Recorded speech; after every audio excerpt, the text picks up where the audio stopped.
It's time for the 420 Radio News, covering the latest headlines in consumer cannabis, medical marijuana, and industrial hemp. Transcripts of 420 Radio News are available daily on our website at 420radio.org. Now, here's Russ Belville with your marijuana headlines in 4 minutes and 20 seconds. This is your 420 Radio News for Monday, February 2nd, 2015. A pair of Kent County, Michigan correction officers charged with marijuana crimes will not be allowed to avoid prosecution by claiming they possess the marijuana under the guidelines of the Michigan Medical Marijuana Act. Todd Van Dorn and Michael Frederick have been charged with illegally possessing marijuana butter. The criminal charges have ended their careers and put their freedom in jeopardy. Van Dorn admitted in previous hearings that when narcotics officers came to his house, he had about 1 pound of marijuana butter and a batch of marijuana butter brownies from a 13-inch by 9-inch pan. Frederick testified he had more than 4 pounds at his house, involving 2 full small tubs of butter, a partial tub, and a batch of brownies. Van Dorn's attorney said the officers were doing their level best to follow what virtually everyone admits is a law that has been widely misused by both marijuana users and law enforcement. A push to allow Virginia doctors to legally prescribe marijuana to their patients for certain medical conditions has won the support of 2 state lawmakers on opposite sides of the political divide: Democratic Delegate Rich Anderson and Republican Senator George Barker. During a joint town hall meeting Saturday, both Barker and Anderson said they are inclined to support bills that would allow marijuana, or the oils derived from the marijuana plant, to be made available to patients who need it for conditions such as epilepsy, glaucoma, and cancer.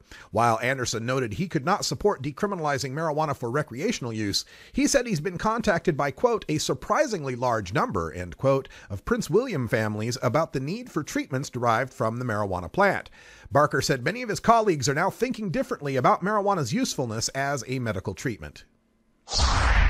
State Senator Daylin Leach, a Democrat of Montgomery County, reintroduced a bill Tuesday that would permit the use of marijuana for medical treatment in Pennsylvania.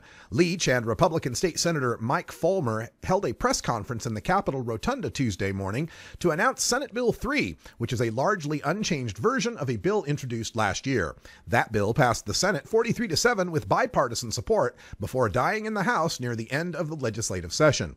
The bill would allow for the use of marijuana in treating seizure disorders in children, as well as an array of other afflictions. Patients would need a referral from their physician to obtain a permit to purchase the narcotic. The cannabis products available would include extracted oils, edible products, ointments, and tinctures. The bill specifically bans the smoking of medical cannabis and also prescribes limits on the amount of cannabis in a person's system when they operate a vehicle or heavy machinery. Connecticut will move forward with a change in regulation to expand the medical marijuana program by adding 3 medical conditions to the original 11 that allow a person to buy and use marijuana in the state.